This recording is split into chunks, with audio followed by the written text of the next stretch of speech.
Mathematical and statistical grounds के ऊपर ही learning करता है और कुछ नहीं कर सकता।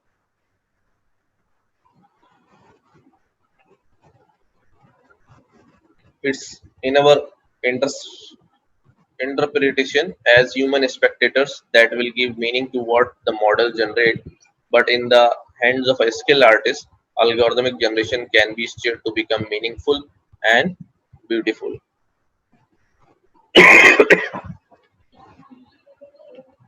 अच्छा जी, latent space sampling can become a brush that empowers the artist. अब ये एक ऐसा ब्रश बन गया है जिसने आर्टिस्ट को एम्पावर कर दिया। आर्टिस्ट, कोई सा भी आर्टिस्ट हो, चाहे पेंटर वाला आर्टिस्ट हो, चाहे म्यूजिशियन हो। अब ये जो जनरेशन ऑफ म्यूजिक या जनरेशन ऑफ इमेज या जनरेशन ऑफ स्टोरी है, स्टोरी टेलिंग है, जब इसके अंदर ये वाला यानी कोई बंदा कर रहा है और बंदे के पास ये टूल भी आ जाए, तो हम कह सकते हैं ना कि यार उस बंदे को एक नई पावर मिल गई है, कि उस आर्टिस्ट को एम्पावर कर दिया, मशीन ने उसके अंदर और पावर डाल दी है। Augments our creative affordance and expand the space of what we can images. What's more, it can make artist creation more accessible by eliminating the need of technical skill and practice, setting up a new medium for pure expression, factoring art apart from the craft.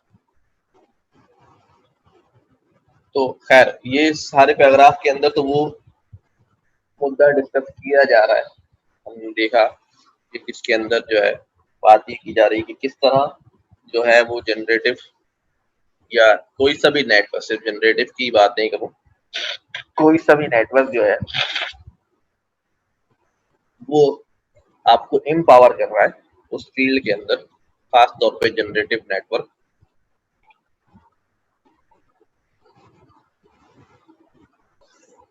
So in this chapter we'll explore from various angles the potential of deep learning to augment artistic creation. We will review sequence data generation, which can be used to generate text or music, deep dream and image generation with using both variational autoencoders and generative adversarial networks. Autoencoders के through और जैन के through image generate करेंगे। We will get your computer to dream up content never seen before. आप अपने computer के through अब ऐसा जो है ना उसको कंटेंट जनरेट करवाएंगे जो उसने पहले कभी देखा ही नहीं होगा, यानी जिस तरह ख्वाब में चीजें आ जाती है ना, and may be we will get you to dream too, ख्वाब में भी ले जाए about the fantastic possibilities that lie at the intersection of technology and art. ये ऐसी possibilities सामने आएंगी जो किसके मैच से बनेंगी, टेक्नोलॉजी और आर्ट के संगम से जो है ये काम करेंगी। अच्छा, अभी टेक्स्ट जनरेशन के लिए जो है जरा ये पहला पैराग्राफ पढ़ें सब लोग, LSTM के थ्रू टेक्स्ट जनरेशन में क्या कह रहे हैं, तमाम लोग पढ़िए।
अच्छा जी, टेक्स्ट जनरेशन में कि क्या क्या काम होगा, क्या क्या कर सकते हैं, किस किस टाइप की टेक्स्ट जनरेशन है. Any kind of text sequence applied to sequence of musical notes, generate new music, time series to crush stocks of data. For example, recorded while an artist spends on an iPad. iPad के ऊपर कोई artist spend कर रहा हो, उसके brush के stocks को आपने रिकॉर्ड किया हुआ, वो डाटा बन गया, वो डाटा आप दे दें. To generate painting stocks by stock and so on, तो उससे वो उन्हीं स्टॉक्स के डाटा के ऊपर दोबारा से पेंटिंग जनरेट करेगा. Sequence data generation is no way limited to artist content generation. जब सीक्वेंस डाटा की बात करें तो आर्टिस्टिक कंटेंट तक ही लिमिटेड नहीं है. It has been successfully applied to speech synthesis and to dialogue generation for the chatbots. Chatbots के लिए चैटबॉट्स बातें करते हैं, ये सब इसी एनएलपी के थ्रू है. जिस तरह गूगल ने 2016 में स्मार्ट रिप्लाई फीचर जो है ना वो रिलीज किया, जो क्विक रिप्लाईज देता है ईमेल्स का भी और चैटबॉट्स पे भी, और इस तरह सारी इसी टेक्निक्स पर है, एलएसटीएम पर, यानी नेचुरल लैंग्वेज प्रोसेसिंग का ही पार्ट है. अब तो बाकी चैटबॉट्स के लिए एपीआईज बन गई, ये बन गई, वहाँ सब एपीआई में यही कुछ लगा हुआ.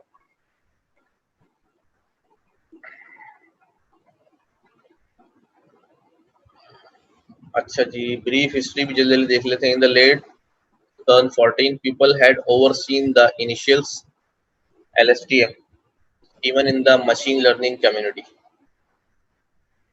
Successful applications of sequence data generation with recurrent networks only began to appear in the mainstream of 2016, but these techniques have a very long history, starting with the development of LSTM algorithm in 1997.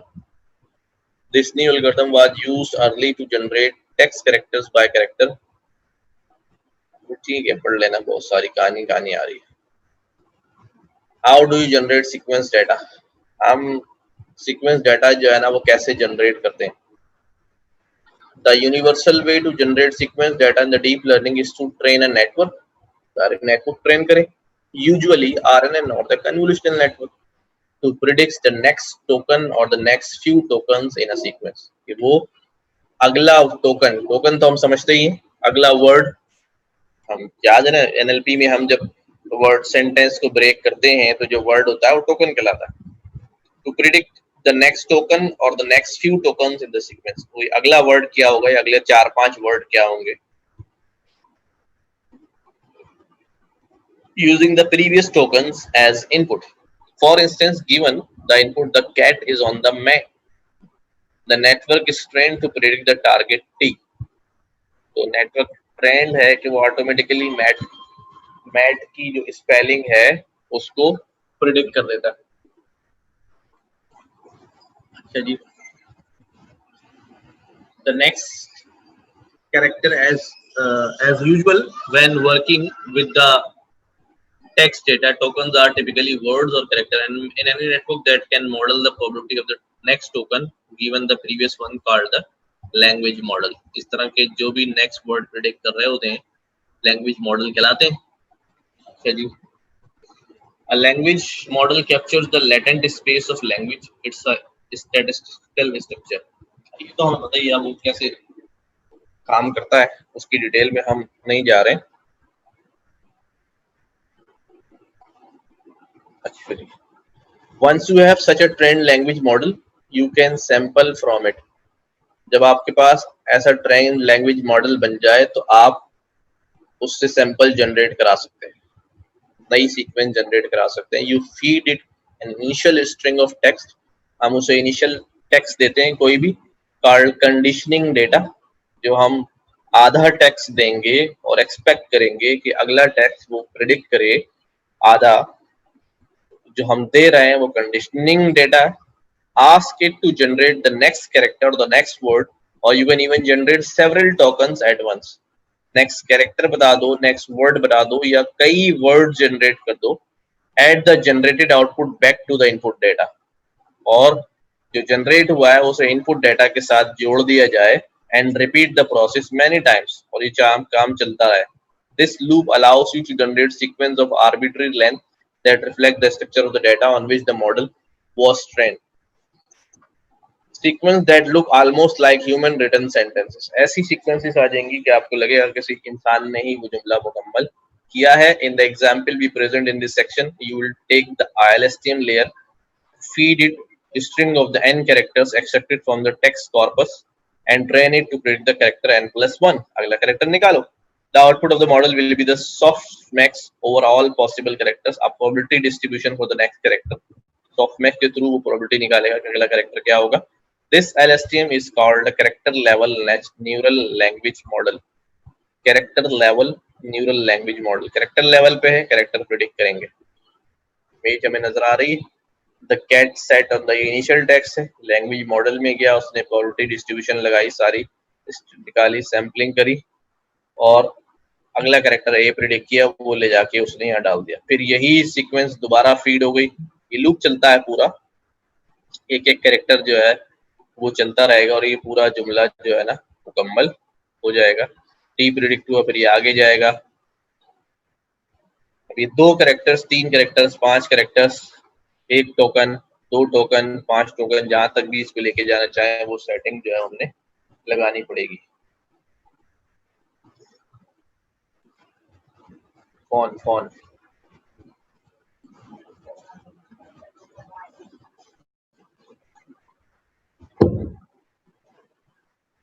अच्छा, ये बात समझ में आती सबको, जितनी बात अभी हमने पढ़ी है कि हम क्या क्या कर रहे होंगे इसके अंदर.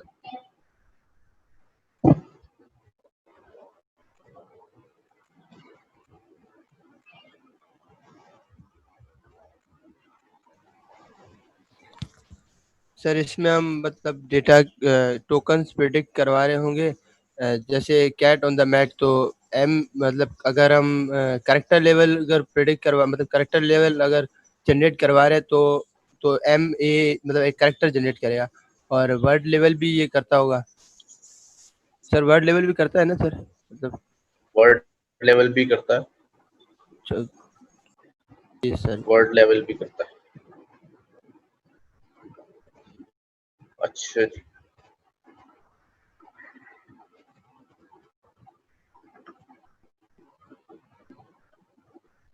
चलते हैं, 1 मिनट यार.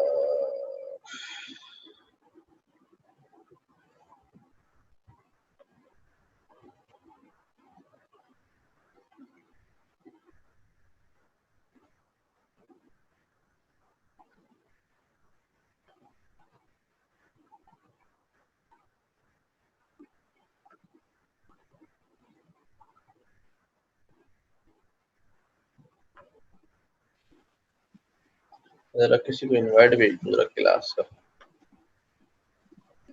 फिर आता हूँ आपकी तरफ.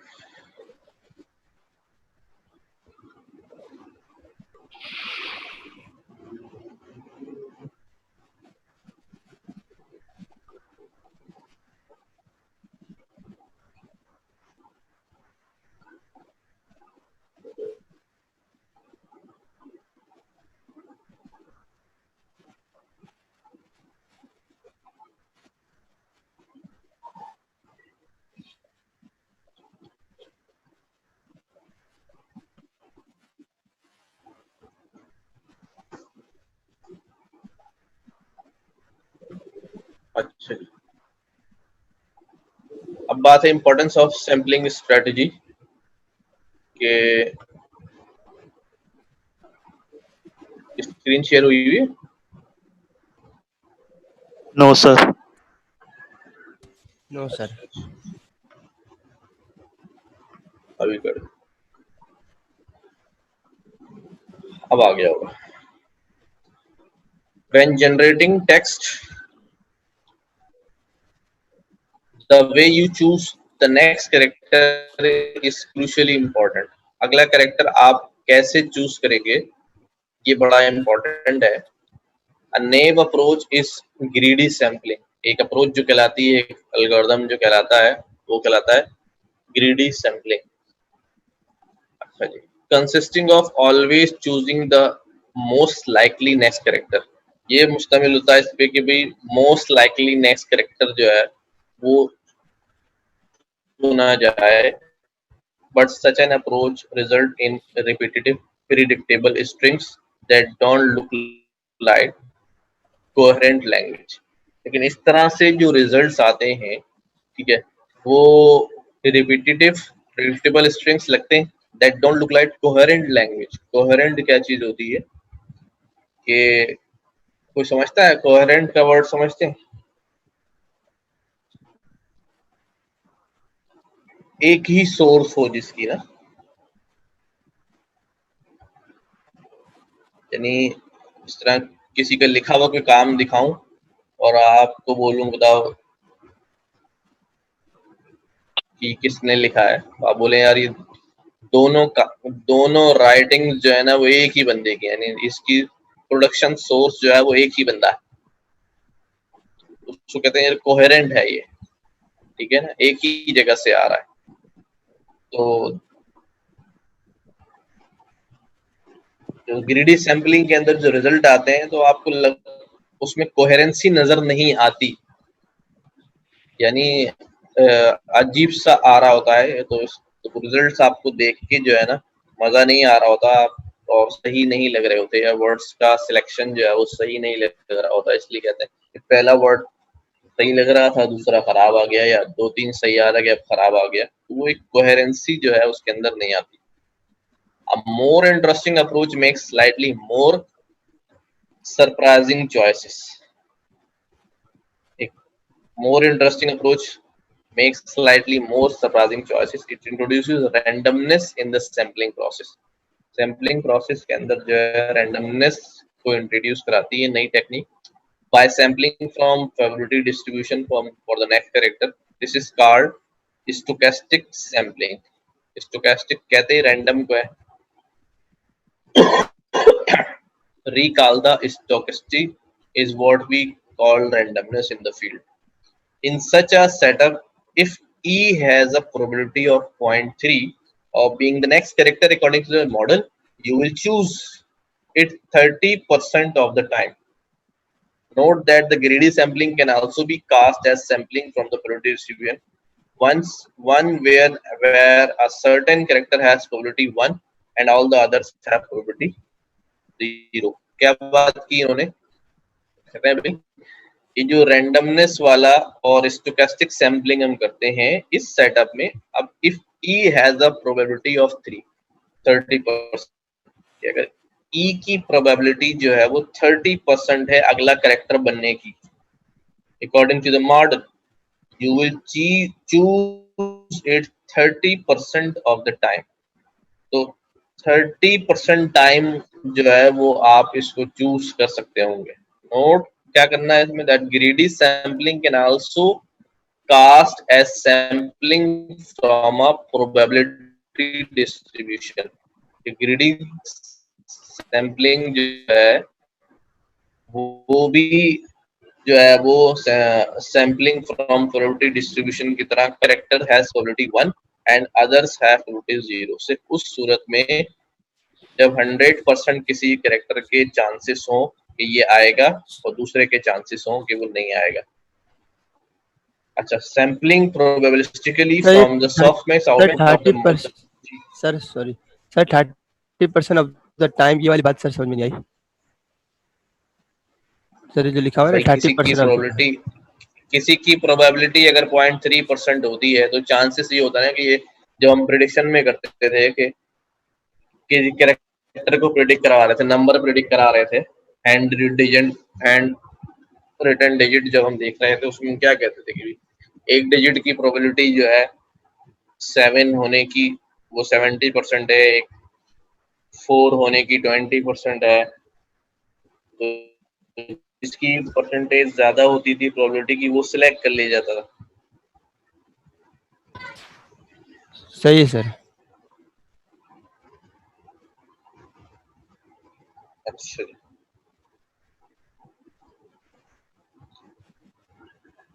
अच्छा, sampling probabilistically from the softmax output of the model is neat. Softmax के थ्रू जो सैम्पलिंग करते हैं हम वो बड़ा ही नीट होता है, मतलब सीधा सीधा प्रोसेस होता है। It allows even unlikely characters to be sampled, ये सबको बराबर चांस देता है।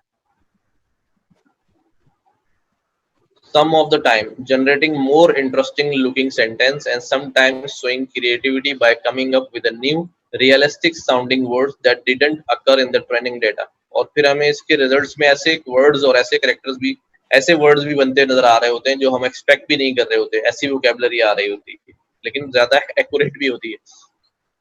But there is one issue with this strategy. It doesn't offer a way to control the amount of randomness. कितना रैंडमनेस होनी चाहिए, कितनी रैंडमनेस होनी चाहिए. अब ये सारी एल्गोरिथमिक लेवल पे बात है कि रैंडमनेस कितनी परसेंट डालनी होती है, क्या करनी होती है. ये हमारा यहाँ टॉपिक है नहीं एनएलपी के अंदर. इम्पोर्टेंट होता है टॉपिक कि जब एल्गोरिथम लिख रहे होते हैं कि भाई उसमें रैंडमनेस कितने परसेंट होनी चाहिए in the sampling process. Why would you want more और लेस रैंडमनेस, कि हम कम और ज्यादा रैंडमनेस क्यों चाहिए होती है. कंसिडर एन एक्सट्रीम केस, कहते हैं pure random sampling where you draw the next character from a uniform probability distribution. आपने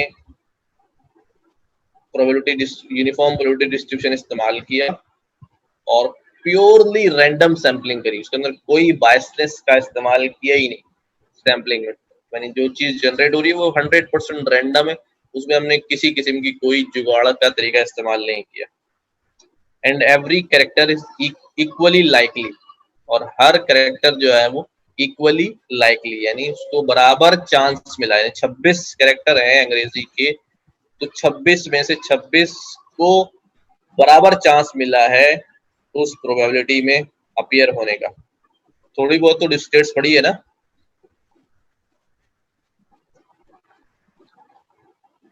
this scheme has maximum randomness, तो ये जो स्कीम है इसमें मैक्सिमम रैंडमनेस है, ये जो सॉफ्टमैक्स के थ्रू हो रही है. In other words this probability distribution has maximum entropy, यानी इसको हम टेक्निकली कहते हैं कि मैक्सिमम एंट्रोपी है, एंट्रोपी चांस को कह लें आप.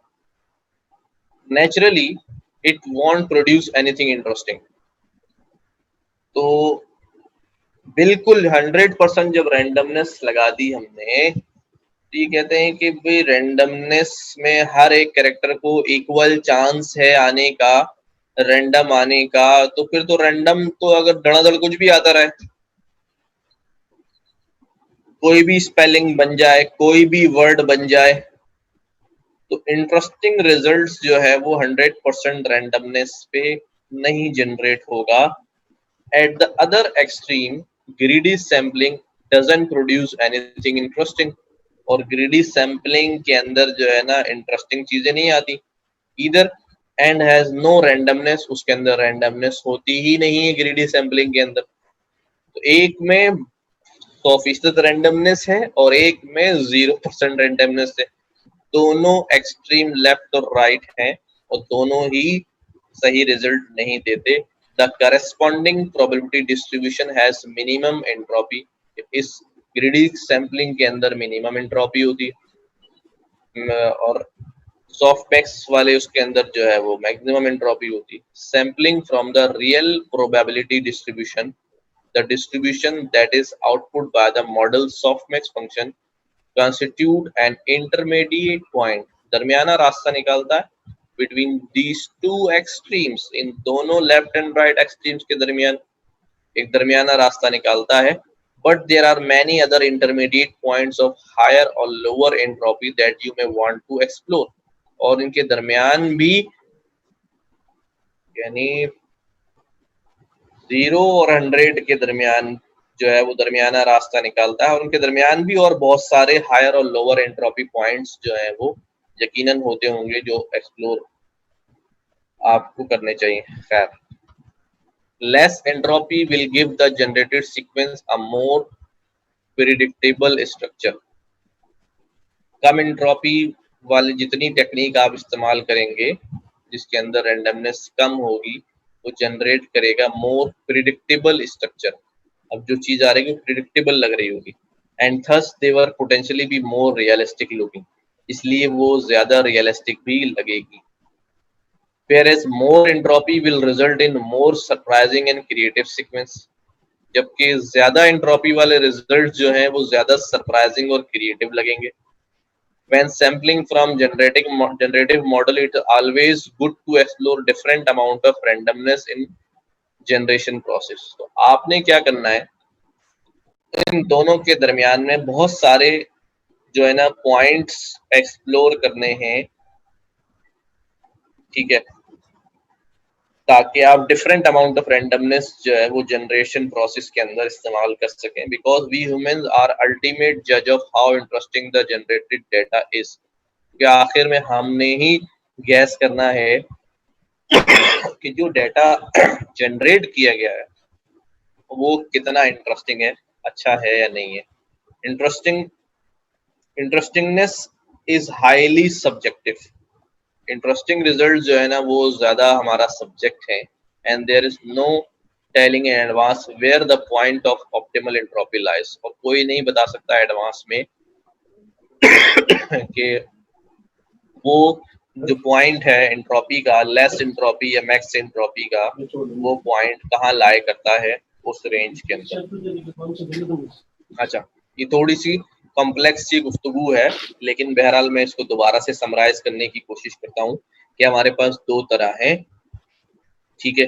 एक तरह में हम क्या करते हैं, रैंडमनेस मैक्सिमम होती है और एक तरह में रैंडमनेस जो है वो मिनिमम होती है, और दोनों के रिजल्ट्स हमारे लिए सेटिस्फैक्टरी नहीं होते। तो हमने क्या करना होता है, दरमियान का कोई रास्ता निकालना पड़ता है कि जहां पर हमारे रिजल्ट्स जो है वो इंटरेस्टिंग जो है बन जाए। अब वो दरमियान का पॉइंट कौन सा होगा इन दोनों के दरमियान, जहां पर ये रैंडमनेस जो है वो लाए करती होगी, ये पता नहीं होता। ये मुख्तलिफ ट्राई मार्कर जो है वो समझ में आता है कि कहाँ लाए करता है। In order to control the amount of stochasticity in the sampling process, we will introduce a parameter called softmax temperature that characterizes the entropy of the probability distribution using for sampling it. softmax temperature नाम का एक parameter जो है ना हम set करेंगे, ठीक है, जो एंट्रोपी ऑफ प्रोबेबिलिटी डिस्ट्रीब्यूशन को इस्तेमाल करेगा। इट कैरेक्टराइजेस हाउ सरप्राइजिंग और predictable the choice of the next character will be. कितनी प्रेडिक्टेबल होनी चाहिए और कितनी सरप्राइजिंग होनी चाहिए, ये इस चीज को मेजर करता है, ठीक है। कितना, अभी हमने दो चीजें देखी, प्रेडिक्टेबल भी और सरप्राइजिंग भी। यहाँ मैं दोबारा इस चीज को रिपीट कर दूं, शायद जल्द हम पढ़ते हुए उस चीज को आगे निकल गए हों। ये कहते हैं कि भाई यहाँ से देखें, but there are many other intermediate points of higher और lower entropy that you may want to explore.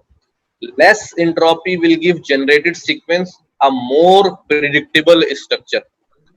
अगर प्रेडिक्टेबल स्ट्रक्चर होगा, thus they will potentially be more realistic looking, बड़ा रियल लग रहा होगा। वेयर एज मोर एंट्रोपी, ठीक है, यहाँ पर था लेस एंट्रोपी और यहाँ पर कह रहे हैं ज्यादा entropy, will result in more surprising and creative sequence.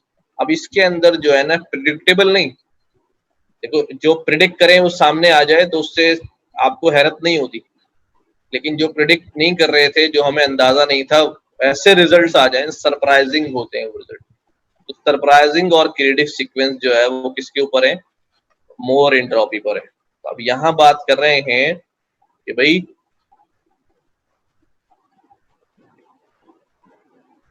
It कैरेक्टराइजेस how surprising, ये जो सॉफ्ट मैक्स टेम्परेचर है इसके थ्रू हम सेट करेंगे कि कितना सरप्राइजिंग या predictable choice of the next character will be. ये जो नेक्स्ट कैरेक्टर है वो हम कितना प्रेडिक्टेबल रखना चाहते हैं या कितना सरप्राइजिंग रखना चाहते हैं। Given a temperature value, temperature को जो वैल्यू देंगे, a new probability distribution is computed from the original one. तो जो ओरिजिनल प्रोबेबिलिटी डिस्ट्रीब्यूशन है उससे फिर नई प्रोबेबिलिटी डिस्ट्रीब्यूशन जो है वो निकाली जाएगी। The softmax output of the model by reweighting in the following way. अब जो नीचे तरीका दिखाया गया इसके थ्रू जो है वो नए वेट्स जो है वो निकाले जाएंगे। कहते हैं reweighting a probability distribution of the temperature.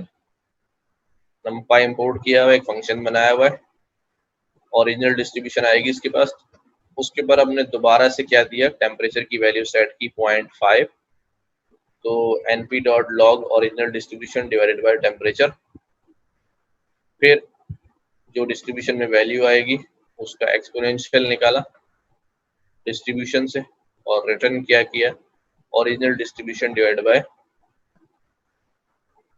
np dot sum of distributions. अच्छा ये अभी समझ नहीं आया यार, ये क्या मुसीबत है, क्या हो रहा है अभी, इसको अभी आप कोड को जाने दें, बस ये समझ में आ रहा है कि हाँ यार कुछ हो रहा है इसमें, बस टेम्परेचर की वैल्यू जो अभी हमने बात की है वो सेट की गई है।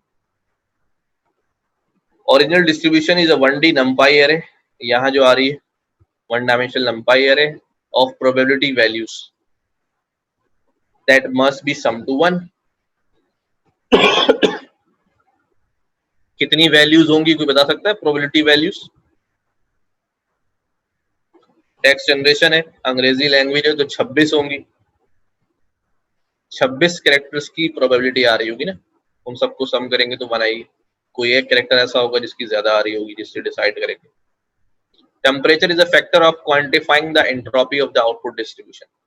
अब आपने जो आउटपुट डिस्ट्रीब्यूशन आ रही है उसको क्वांटिफाई कर दिया 0.5 से, ठीक है, यानी इस पे 0.5 का आपने फैक्टर लगा दिया कम ज्यादा का। तो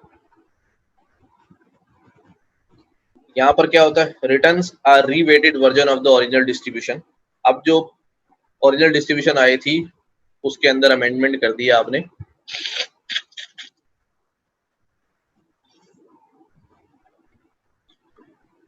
तो the sum of the distribution में नो लॉन्गर बी 1। अब क्योंकि आपने 0.5 से डिवाइड कर दिया है तो वो 1 नहीं होगा, so you divided by the its sum to obtain the new distribution, और हमने उस न्यू डिस्ट्रीब्यूशन को दोबारा सम से डिस्ट्रीब्यूट करके जो है ना वो हमने डिस्ट्रीब्यूशन जो है वो रिटर्न कर दी है ताकि नई डिस्ट्रीब्यूशन आ जाए। अच्छा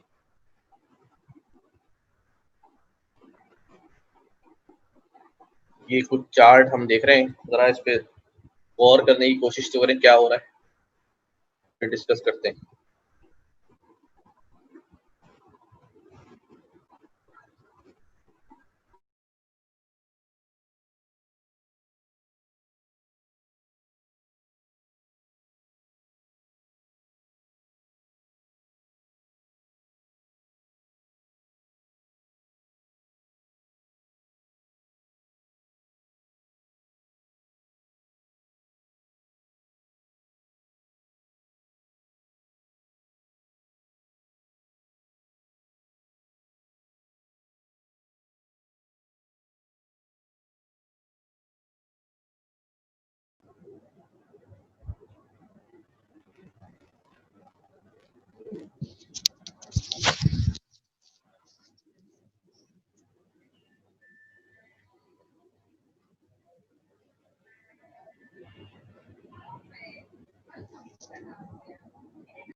पढ़ा भाई?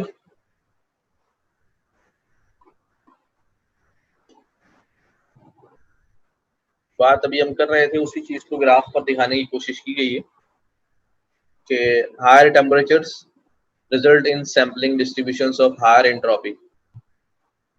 अच्छा probability of sampling element temperature 0.1 पे डिस्क्रीट एलिमेंट्स कैरेक्टर्स,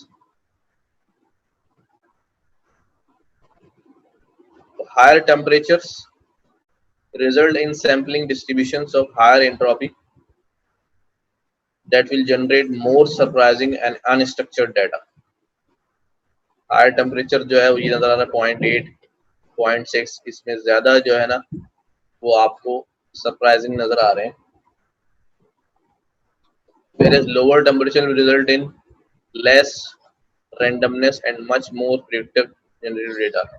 अब ये लोअर टेम्परेचर में आपको ये इसने प्रिडिक्ट कर दिया, सार एक को ही डाल दिया प्रिडिक्ट उठा के।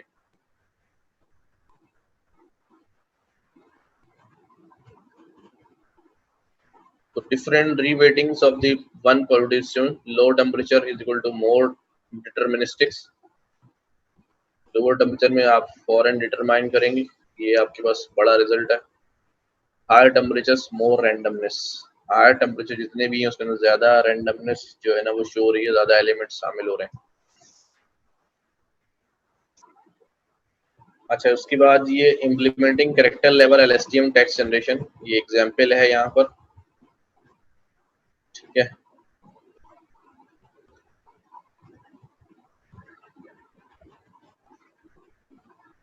इसके ऊपर काम शुरू करें।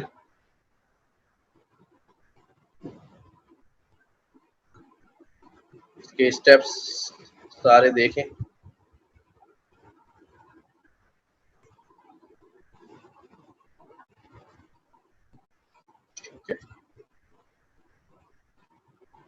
सब लोगों ने अपने पास एग्जाम्पल जो है वो रन करनी।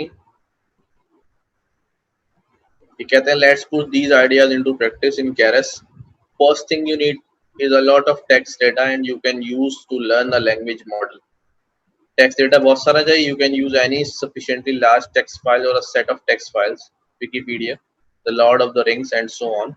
in this example you will use some of the writings of Nietzsche, the late 19th century German philosopher, translated into English। the language model you will learn with thus be specifically a model of this writing style and topics of choice rather than more generic model of the English language। ठीक है। सबसे पहला काम क्या करना है, downloading and parsing the initial text file. यहाँ से डाटा आपको मिला। वेक्टराइजिंग सीक्वेंस ऑफ कैरेक्टर, मॉडलिंग, वेक्टराइजिंग, ये सब पुराने वर्ड्स हैं, ये सब आपको मालूम है। वेक्टराइज टोकनाइजेशन क्या होती है, वेक्टराइजेशन क्या होती है, ठीक है, वो पुराना तरीका ही इस्तेमाल कर रहे होंगे। वेक्टराइजेशन करने के बाद जो है आपने नेटवर्क बनाना है यहाँ पर LSTM का।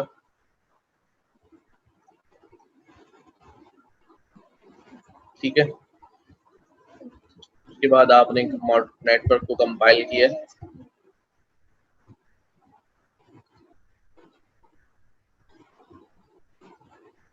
अब आपने फिट चलाने के लिए पहले जो है मॉडल को ट्रेनिंग जो है वो करनी है। Function to the sample next character living model, तो एक यहाँ पर फंक्शन बना हुआ है जो आपको क्या करेगा, सैंपल करके देगा नेक्स्ट कैरेक्टर मॉडल प्रेडिक्शन में। क्या किया हुआ प्रेडिक्शंस, और टेम्परेचर यहाँ सेट हुआ 1 पे। प्रिड्स का वेरिएबल में वैल्यूज आ रही है np.array। प्रिड्स जो है ना वो आप जब फंक्शन कॉल करेंगे उसमें जाएगी प्रेडिक्शंस। अच्छा,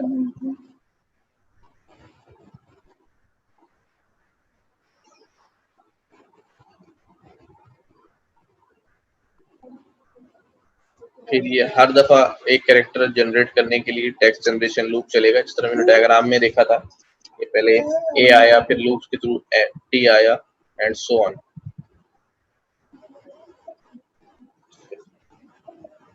अभी कोड की तरफ नहीं जाइएगा, पहले इसको एग्जीक्यूट करिएगा, फिर हम कोड की जो है वो सारी चीजें देखेंगे।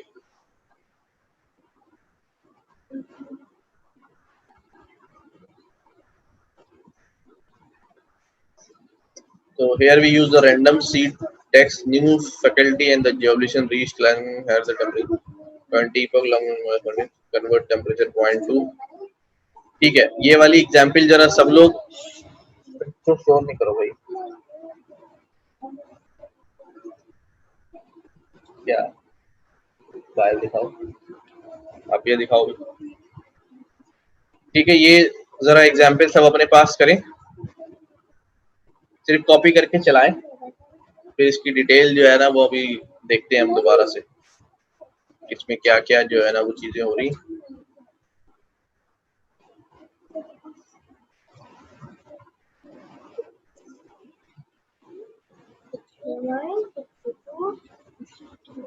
एग्जीक्यूट करें और अपने रिजल्ट्स जो हैं जरा फिर मुझसे शेयर कराएं।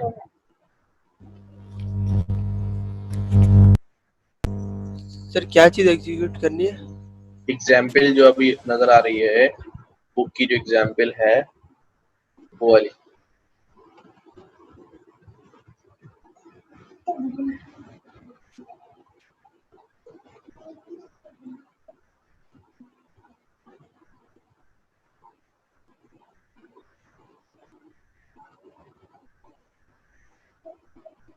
तो ये 8.1.4 है, इम्प्लीमेंटिंग कैरेक्टर लेवल एलएसटीएम।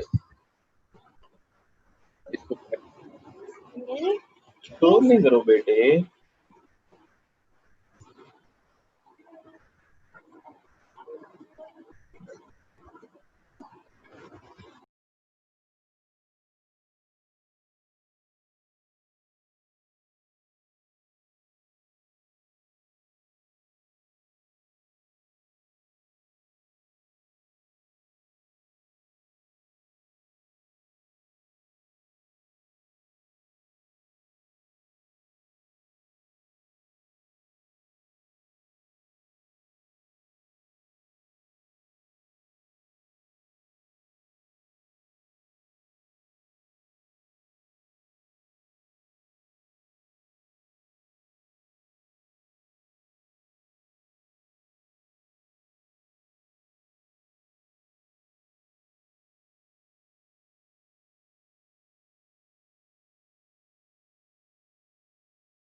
अस्सलाम वालेकुम।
तो हमने काम कर लिया सर, कायदा पढ़ लिया था सर।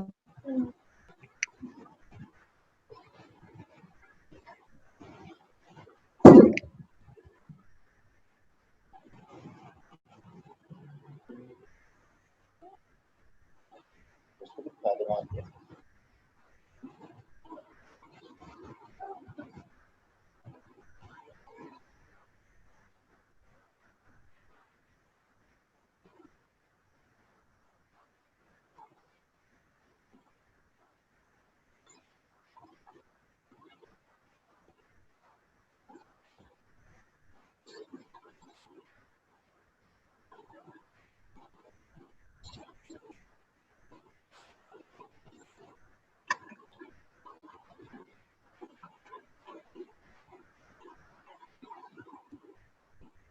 क्या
खेलो, लड़ाई नहीं करते, दोनों करें अपना काम।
कहाँ तक पहुंचा भाई?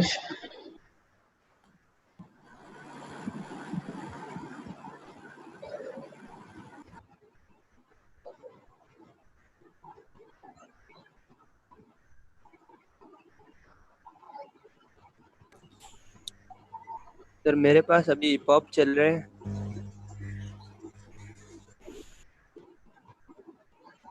सही।